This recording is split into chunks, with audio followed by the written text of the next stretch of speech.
Hello guys, welcome to my YouTube channel. और आज का हमारा जो टॉपिक है वो है पैरिटी ऑफ न्यूक्लियस। न्यूक्लियस की एक प्रॉपर्टी है पैरिटी, हम लोग उसके ऊपर बात करेंगे। तो न्यूक्लियस की पैरिटी पढ़ने से पहले हम लोग जान लेते हैं कि पैरिटी एक्चुअल में क्या है। तो चलिए बिना देरी के स्टार्ट करते हैं हमारा आज का टॉपिक। देखिए, पैरिटी क्या होता है, ये एक तरीके से आप कह सकते हैं कि ये एक ऑपरेटर है जिसमें हम क्या करते हैं, कोई भी कोऑर्डिनेट, जैसे मान लो आपका कोई वेव फंक्शन है साई, वो एक्स वाई जेड कोऑर्डिनेट पे डिपेंड कर रहा है। तो हम क्या कर देते हैं, उसमें x की जगह पे -x, y की जगह पे -y, z की जगह पे -z रख देते हैं। ठीक है, तो उस टाइम पे हमको दो रिजल्ट मिल सकते हैं। एक रिजल्ट तो क्या हो सकता है कि आपका एक्स वाई जेड की जगह पे -x -y -z रखने के बाद भी आपको क्या है, सेम वही फंक्शन मिल जाए, जैसे कि आपका cos x वाला केस। ठीक है, इसमें आप x को अगर -x से भी रिप्लेस कर देते हैं तो आपको लास्ट में वो cos x यानी कि पुरानी वैल्यू ही मिल जाती है। तो इस तरीके की पैरिटी को हम क्या बोल देते हैं, इवन पैरिटी बोलते हैं। इसके जस्ट अपोजिट क्या होगा, हम लोग जैसे साइन एक्स ले लेते हैं, इसमें अगर मैं साइन एक्स की जगह पे साइन -x रख दूं तो मुझे क्या होता है, ये माइनस के इक्वल आता है, यानी कि minus sine x is equal to sine -x, इस तरीके से आ जाता है, या sine x is equal to minus sine -x, इस तरीके से हम लिख सकते हैं। तो इस तरीके की पैरिटी को हम क्या बोलते हैं, odd parity. If we reflect the coordinate system, यानी कि चेंज करते हैं उसे, that is change from x y z to -x -y -z, then wave function of a physical system changes from psi x y z to psi -x -y -z, and this में leads to two result. ये हमें क्या देता है, दो result देता है।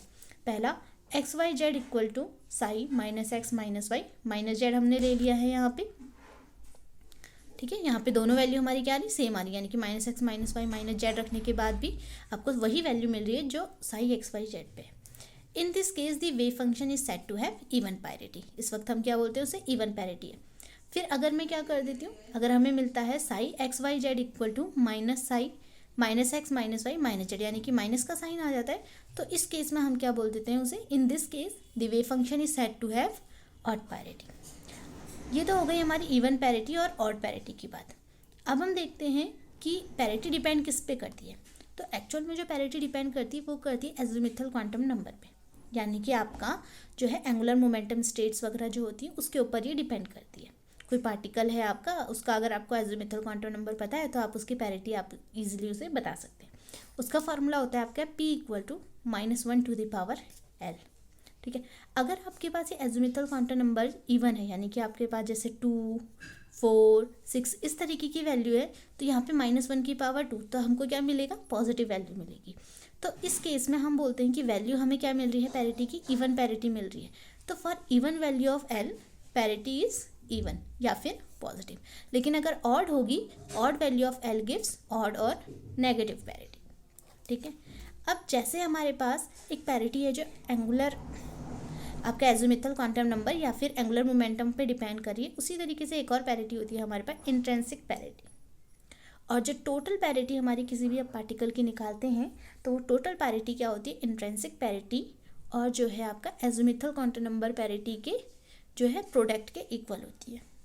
Apart from orbital parity, fundamental particle possess intrinsic parity, and then the total parity of the particle is the product of parity of angular momentum state and intrinsic parity of the system.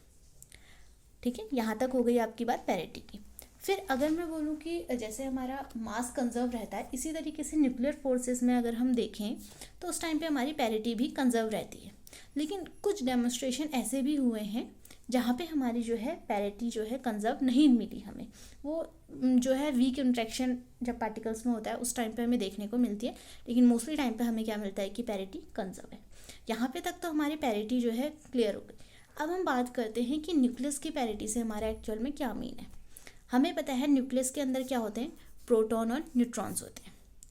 तो nucleus की parity का मतलब है कि आपके पास जितने proton हैं, जितने न्यूट्रॉन हैं, उन सब की आप अलग अलग पैरिटी लेंगे और उनको हम क्या कर देंगे, प्रोडक्ट ले लेंगे।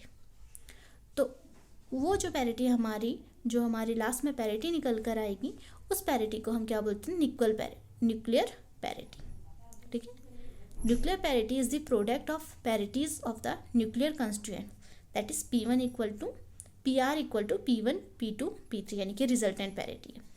अब ये क्या होगा, P1 की जगह पे मान लो आपका फर्स्ट पार्टिकल है, कोई इलेक्ट्रॉन है या सॉरी कोई प्रोटॉन है, उसका जो एजिमुथल क्वांटम नंबर आपके पास L निकल कर आ रहा है, तो -1 L1 फिर इंटू ऐसी -1 L2, और आपको पता है कि वो सब क्या हो जाते हैं, ऐड हो जाते हैं। तो हमारे पास टोटल क्या निकल कर आएगा, -1 L1 + L2 + L3। P1 P2 P3 क्या है, पैरिटीज़ हैं, करस्पॉन्डिंग मतलब एक प्रोटॉन की दूसरे प्रोटॉन की तीसरे प्रोटॉन की, और L1 L2 क्या है, उनके एंगुलर ऑर्बिटल मोमेंटम या फिर आप एजिमुथल क्वांटम नंबर उसे बोल सकते हैं। अब हम क्या करते हैं, जैसे एक सिंगल मैं अगर न्यूट्रॉन और प्रोटॉन की बात करूं, तो सिंगल न्यूट्रॉन और प्रोटॉन के हम जो पैरिटी लेते हैं वो हम क्या मानते हैं कि वो पैरिटी आपकी क्या है, इवन पैरिटी है। उसे हम क्या मानते हैं, अपने कन्वीनियंट के लिए हम क्या मानते हैं कि वो पैरिटी इवन पैरिटी है। For conventions nucleus are taken to have even parity. ये सिंगल की बात करें, मैं पूरे न्यूक्लियस की बात नहीं कर रही हूँ, एक सिंगल प्रोटॉन की, एक सिंगल न्यूट्रॉन की, इनकी बात कर रहे हैं यहाँ पे। For convention nucleus are taken to have even parity but the resultant parity of nucleus depend on the orbital motion of neutron and proton. ठीक है, जो न्यूक्लियस की पूरे न्यूक्लियस की पैरिटी निकल कर आएगी, वो किस पे डिपेंड करेगी, orbital motion of neutron and proton. अब अगर हमारे पास कोई न्यूक्लियस है जिसमें मान लो आपके 3 इलेक्ट्रॉन है, सॉरी 3 प्रोटॉन है, मान लो आप सीधे इलेक्ट्रॉन गलती से निकल जा रहा है, तो इसमें क्या है, हमारे पास 2 के तो मतलब एक तो पेयर बना है, 1 और 1 का, जैसे ये है एक पेयर बना है, लेकिन 1 हमारे पास बच गया है। तो इस टाइम पे जो हमारी पैरिटी डिपेंड करेगी ना, वो टोटल इस अनपेयर्ड जो न्यूक्लियन है हमारे पास, इसके ऊपर डिपेंड करेगी, इनके ऊपर फिर वो डिपेंड नहीं करेगी, इनका फिर उससे कोई लेना देना नहीं होगा कि अगर पेयर अनपेयर्ड है तो वहाँ पे लास्ट में जो अनपेयर्ड बच रहा है आपका, उसके ऊपर हमारी पैरिटी क्या है, डिपेंड करेगी। So if nucleus is unpaired और odd nucleus, then parity is P = -1 L, और L क्या है यहाँ पे, जो आपके पास अनपेयर्ड न्यूक्लियन बचा है उसका एजिमुथल क्वांटम नंबर। तो यहाँ पे हमारा जो है पैरिटी ऑफ न्यूक्लियस का टॉपिक खत्म होता है। नेक्स्ट वीडियो में मैं आपसे मिलती हूँ एक नेक्स्ट टॉपिक के संग, तब तक के लिए टेक केयर, गुड बाय।